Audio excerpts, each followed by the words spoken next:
Hi friends, வணக்கம். Welcome to biology king Tamil YouTube channel. நாம் இந்த வீடியோவில் என்ன பார்க்க போகிறோம்னு பார்த்தீங்கன்னா, 12th ஸ்டாண்டர்ட் ஜுவாலஜி புக்கில் இருக்கக்கூடிய செகண்ட் லெசனை பார்க்க போகிறோம்.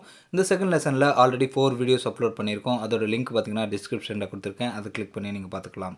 நாம் ஒவ்வொரு பாடத்திலிருந்தும் line by line important questions எடுத்து அப்லோட் பண்ணுறதுனால இது யாருக்கெல்லாம் யூஸ் ஆகும் அப்படின்னு பார்த்தீங்கன்னா, UGTRB zoology, PGTRB zoology, NEET, TNPSC போன்ற தேர்வு எழுதுறவங்களுக்கும் 12th ஸ்டாண்டர்ட் படிக்கக்கூடிய மாணவர்களுக்கு இது 100% மார்க் எடுக்கிறதுக்கு ரொம்பவே யூஸ்ஃபுல்லாக இருக்கும்.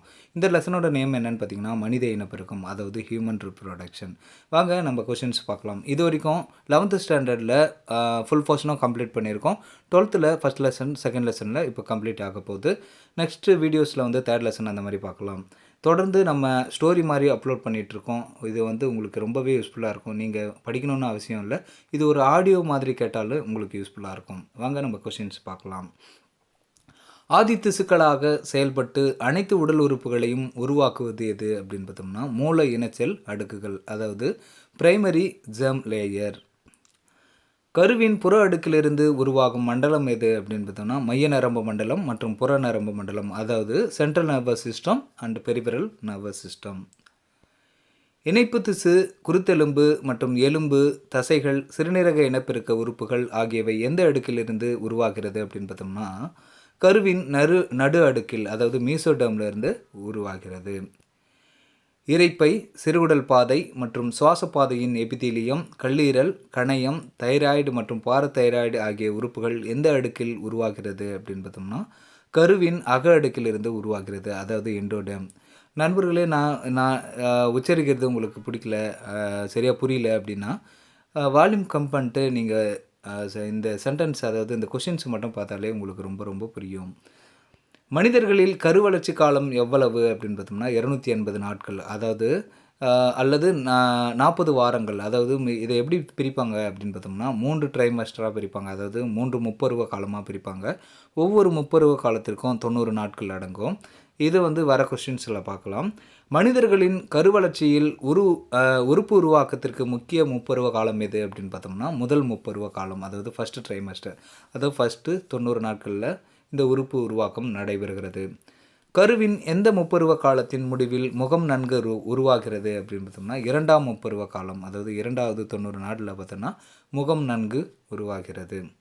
எந்த முப்பருவ காலத்தில் முழு வளர்ச்சியடைந்த கரு மகப்பேறுக்கு, அதாவது டெலிவரிக்கு தயாராக உள்ளது அப்படின்னு பார்த்தோம்னா, 3வது முப்பருவ காலத்தில் வந்து கரு மகப்பேறுக்கு தயாராக உள்ளது.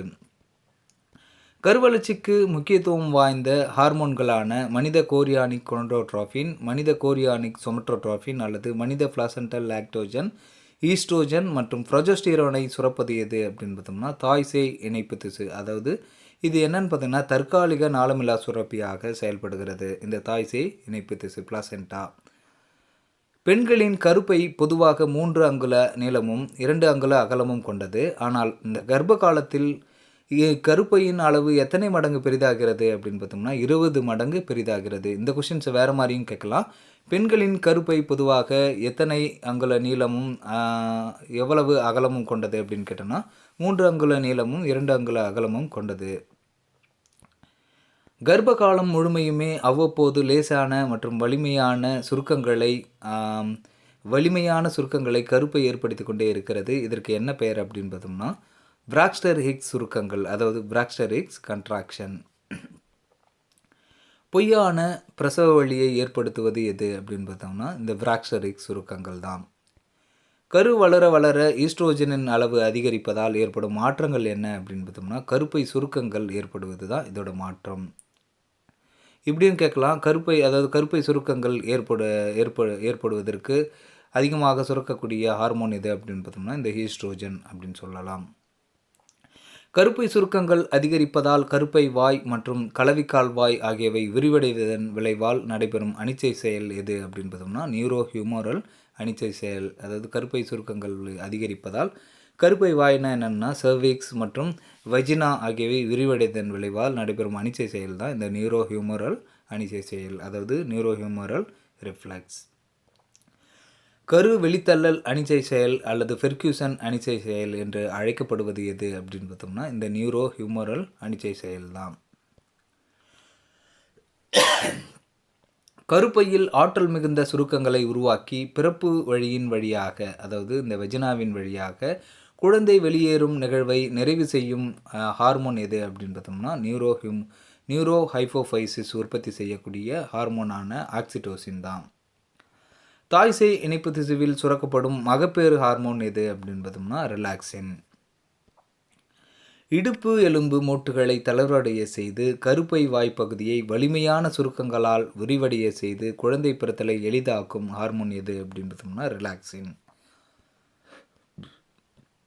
பால் சுரப்பியின் மீச்சிறு கதுப்புகளில் இருந்து விசையுடன் பாலை வெளித்தள்ள உதவும் ஹார்மோன் எது அப்படின்னு பார்த்தோம்னா ஆக்சிடோசின்.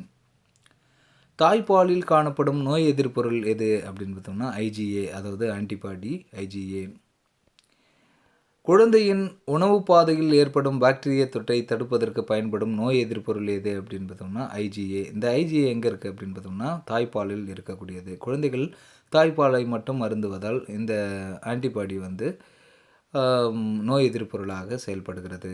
நண்பர்களே, நாம் இது வரைக்கும் அப்லோட் பண்ண வீடியோஸோட லிங்க் எல்லாமே பார்த்திங்கன்னா டிஸ்கிரிப்ஷனில் கொடுத்துருக்கேன். அதை கிளிக் பண்ணி நீங்கள் பார்த்துக்கலாம்.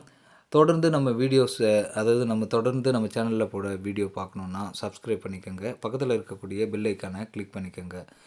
இந்த வீடியோ உங்களுக்கு பிடிச்சிருந்தால் லைக் பண்ணுங்கள், ஷேர் பண்ணுங்கள், கமெண்ட் பண்ணுங்கள். மறக்காமல் சப்ஸ்கிரைப் பண்ணுங்கள். மீண்டும் அடுத்த வீடியோவில் சந்திப்போம். நன்றி, வணக்கம்.